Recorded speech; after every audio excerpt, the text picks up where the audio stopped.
Wonderful. Welcome. Thank you for joining us for our first deep dive curriculum resource for LibraryNow. Really excited that you joined us to see how we can add more resources to your kit of tools, and hopefully we can find ways to really maximize your prep times today. So for privacy, please reserve any specific questions you have about your educator account, your students or school in the Q&A box. And then if you have public questions for the group, you can post them in the chat. Victoria will be moderating the chat and Q&A box. So if you need anything, she'll be there for you. And please sign in using the link in the comments. I'll send you some follow-up materials after this session.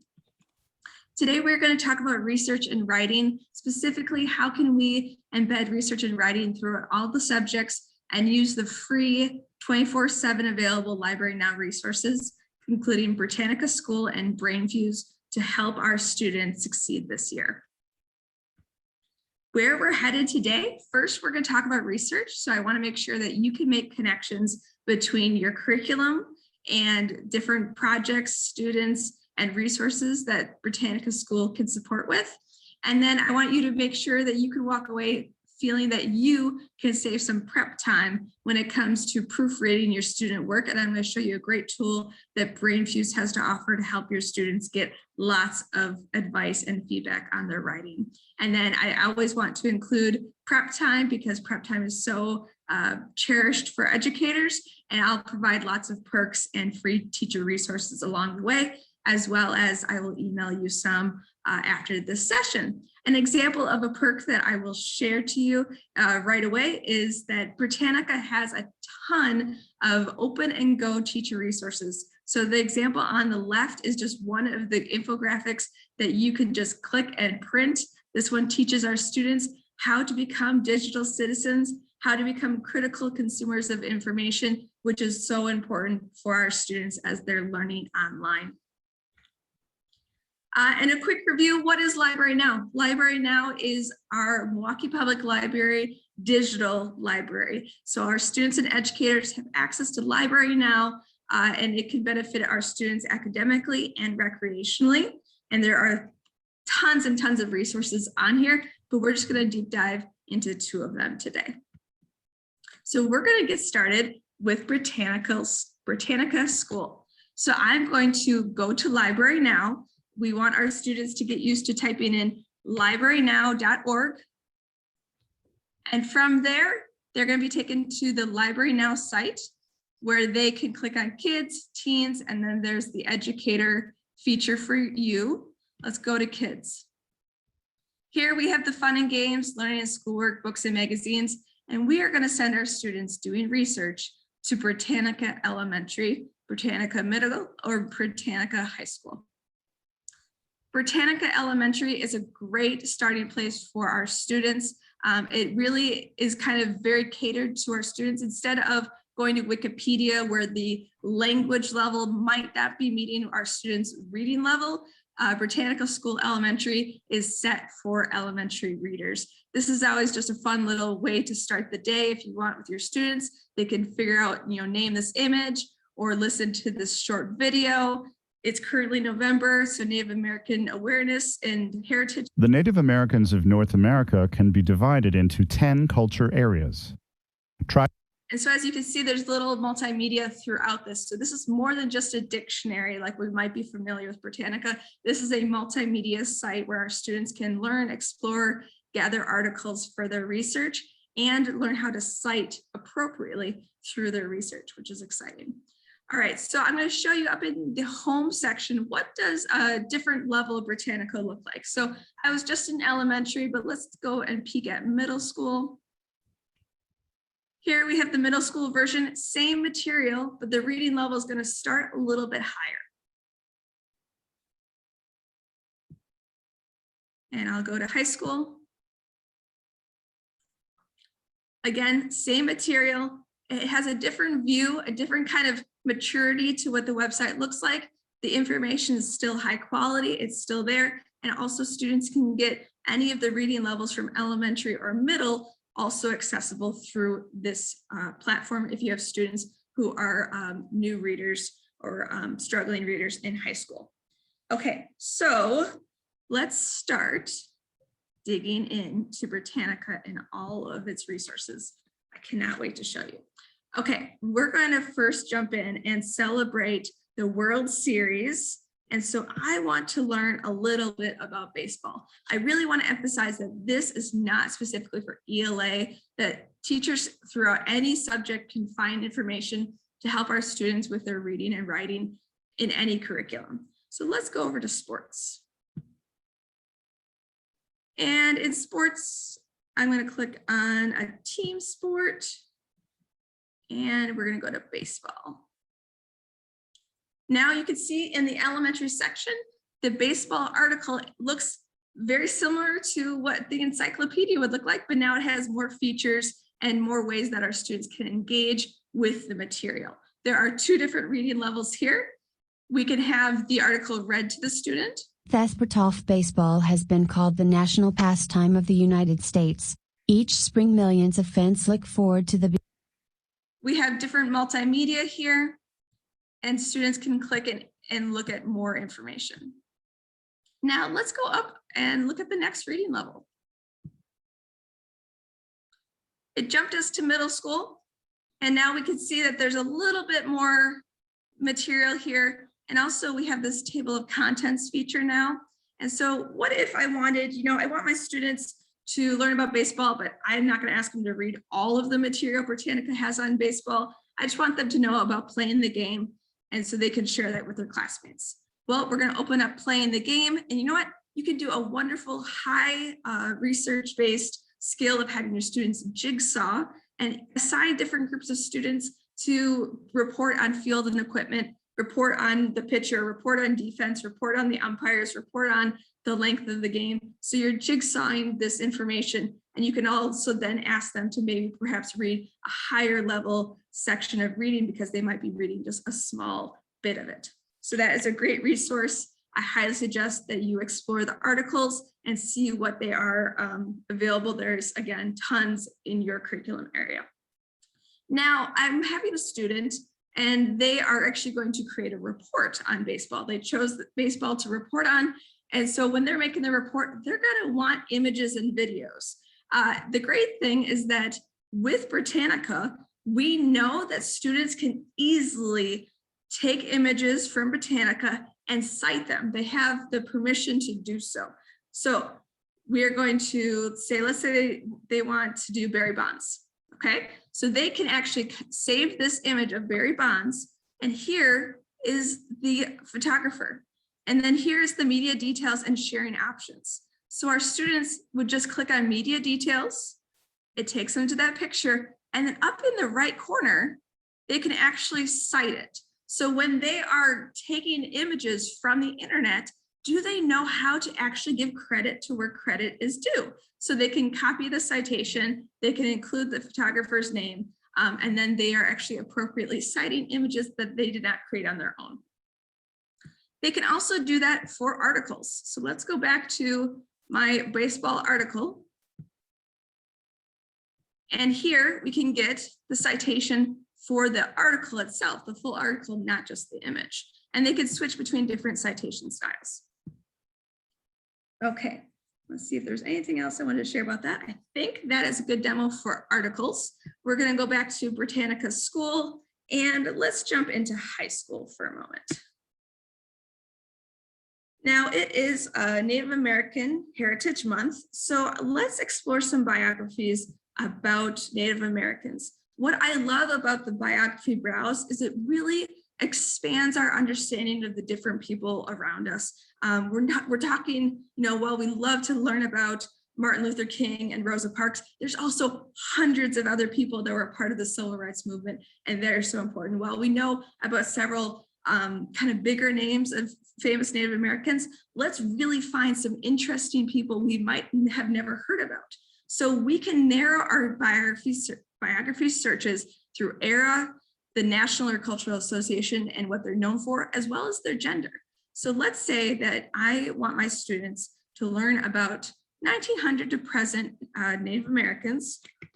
We're going to put in American Indian for the National or Cultural Association.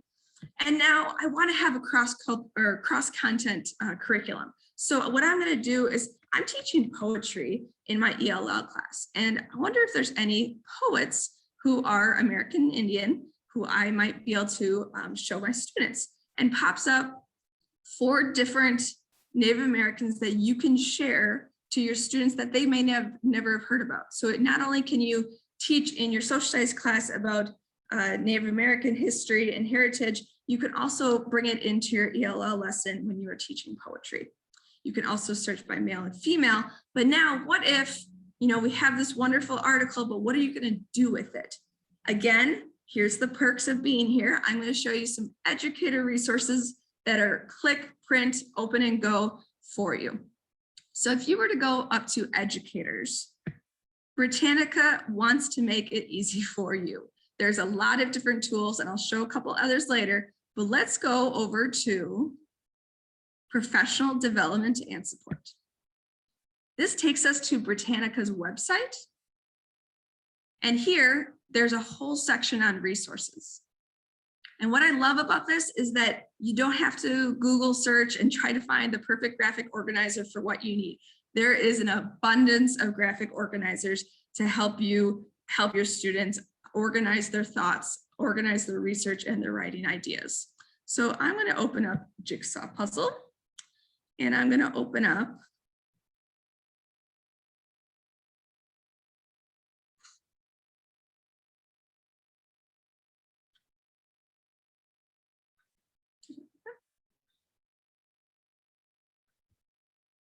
sorry, I'm using the Zoom feature here. I can't see if it popped up.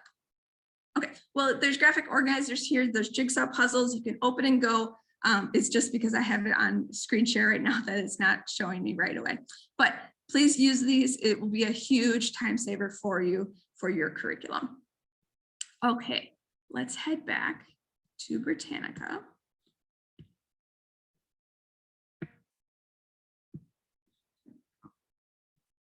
All right, the next thing I want to show is what do you think this location is? So if you were to see this image, where might it be? And if you know where it is, you can add it into the chat box. But what I love about Britannica is not only is it going to share articles and biographies, but it also has a wonderful feature called the Atlas. And the Atlas will allow our students to use what's the great parts about Google Maps and also embed it into our curriculum. So I have this image. This is in the city of Milwaukee. Our students may never have seen it before. And so you can kind of do like, oh, what's this cool landmark? Get them interested in their neighborhood and in their area and see if some of them maybe recognize it or now have an interest in going to see it. So this is the inside of the dome for the Milwaukee Public Library Central Branch, which is where I am right now. But all you have to do through Britannica School is have your students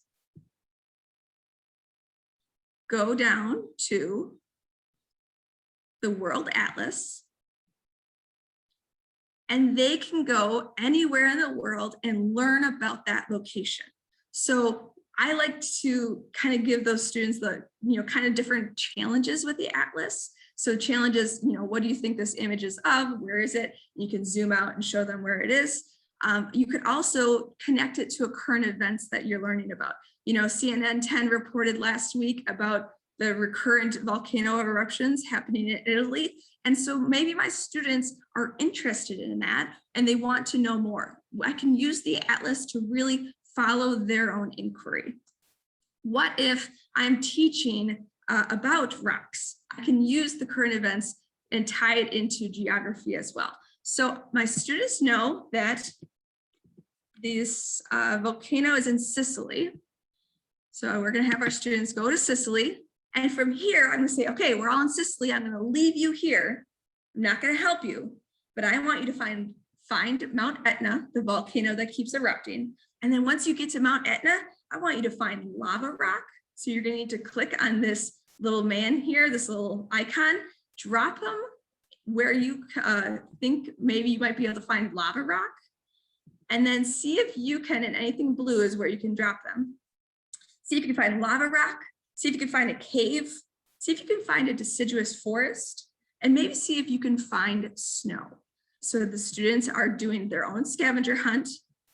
They're using Britannica's atlas, and they are exploring Mount Etna.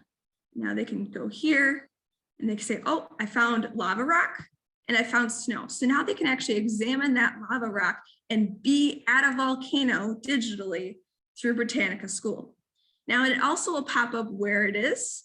And what we can do is, so we know it's in Sicily. Let's now tie in other topics along with this. We know we're learning about volcanoes. So let's actually tie in volcanoes. Let's find an article. We can look up volcanoes. We can also look up Mount Etna, and we'll actually get an article specific on Mount Etna. Okay, so there's lots of ways that we can add in the information and connect that to reading and connect it to the atlas. All right, let's go back to the atlas for a moment. And another cool thing I want us to take us to is to an actual place to tour, not Naples, Florida, Naples, Italy, please. So we can actually tour without needing that field trip form. So I'm going to take my students through satellite to Pompeii. And now here, I can get them to the actual archaeological site of Pompeii. They can drop in and look at Pompeii. They're in it. So what a neat way to have them find things and become immersed in it while you're through Britannica School. Now, once you're here, then you could send them to go find and learn about Pompeii. So there's really great resources. So you can actually have them go into buildings like I showed before. And we gotta also have them compare countries. So you could have your student through Britannica compare what's the difference between Italy and the United States? What's the difference between, the United States and Canada? So there's a lot of different geography tools that are at our disposal and we can use through multiple curriculums for our research. Okay, the last thing I want to share about Britannica is what's called a resource pack. So let's say that we are learning about Native American Heritage Month, and I want my students to learn about the Ho-Chunk. Okay, the Ho-Chunk is the Native American people, correct? What I'm going to do is I'm going to save this article as a favorite. And when I save it as a favorite, you'll create a login with your educator account. If you do that through LibraryNow, you should be able to access it. No problem.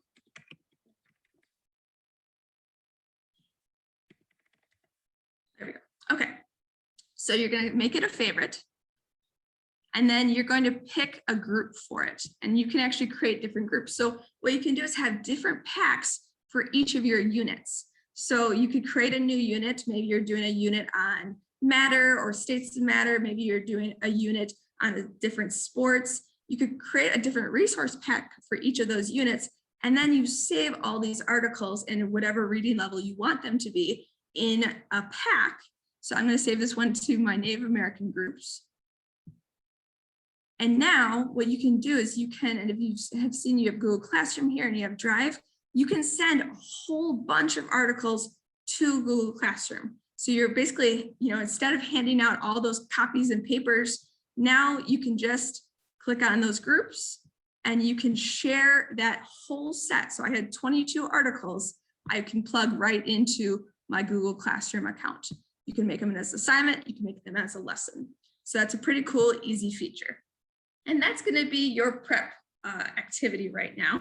So if you are able and you have your educator account set up, then I'm going to give you a 5-10 minute pause.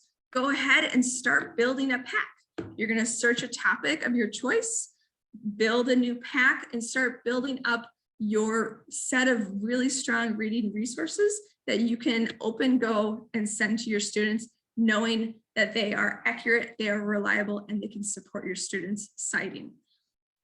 While you are doing that, I am going to open it up for any questions that anyone has. Victoria, is there anything in the comments? We do not have any questions in the comments. So throw those in if you do have any questions, and you can still see the sign-in link. So if you'd be good enough to fill that information out, then we'll also be able to send some follow-up materials to you. Perfect. And while we're going to give you a few minutes of prep time, I just want to talk a little bit about LibraryNow and the wider range of other resources that are available. Britannica is just one of many. We also have Overdrive, which is a digital library. We have Hoopla, which is a digital library, and also students can get TV and movies. We have Freegal, where you can get free music to support your classrooms. You can make more multimedia learning possible. There's tons of resources, and throughout this school year, on Wednesdays and Thursdays, I am here. I am a former teacher, and I am here to share these resources because they are all free for Milwaukee educators, and they're available for you and our students 24/7. And all your student needs to do is to have their student ID account created. And if you are not sure if your student has it, feel free to put it in the Q&A what school your student's at, and we can connect with you on that. And if you have not yet, now is a great time for your prep assignment to go in and set up your educator account. Okay, so if you've never done this school year, you're going to fill in this information here. It's going to prompt you to then set up a PIN. And then once you set up that PIN, you should be good to go. There will be a little button that says click here to set up your PIN. Okay, I'm going to give another minute, and then we're going to go to the next resource.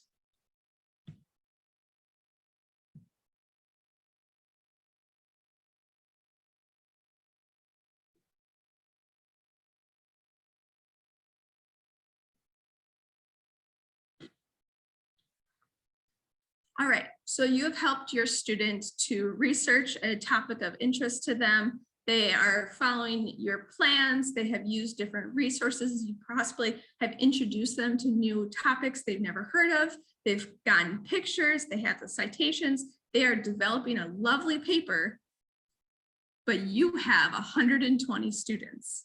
What are you going to do to help each of them with their proofreading? We know your time is limited, and so we really encourage you to take advantage of the free 12 hours a day service from Brainfuse, where students can get tutoring help. Or you can have students upload that paper they're writing and get feedback the next business day. So here's an example of a paper that I sent into Brainfuse, and I intentionally made it a bit messy, something that our students perhaps would be sending. And so I got feedback back that said, for the most part, your letter has good organization. You have a greeting, date, salutation, but then they say, here's some ways you can make it better. You know, just try to break down your sentences into smaller ones. When you start a new sentence, start a new idea, start a new sentence. And then there is lots of suggestions and feedback here. Notice that the reviewer of my students' paper did not fix it for them. This is not fixing students' work. This is giving them feedback so they can make their work better, which is what I did. So I took that tutor's advice, I revised it, and then I said, you know what? I wonder what would happen if I took all of their advice and then sent it back. So like in the writing process, we want our students to repeatedly work on improving their writing. So you could save time and have your student get more feedback by having them send their paper first to Brainfuse Writing Lab before it ever even comes across to your desk. So if you have 120 students or 10 students, could you imagine if each student got feedback on their writing and had ideas to improve? They did their best to make it better so that when it does hit your table and you do have time to give them feedback, maybe they're at like a small group station and now you can help them. You don't have to help them with the spelling or the grammar or the things they were able to self-correct. You now can help them with the organization or the structure or creative ideas so that we are personalizing that learning and really giving them as much opportunity to improve as writers in a given year. So let me show you how we can get our students there.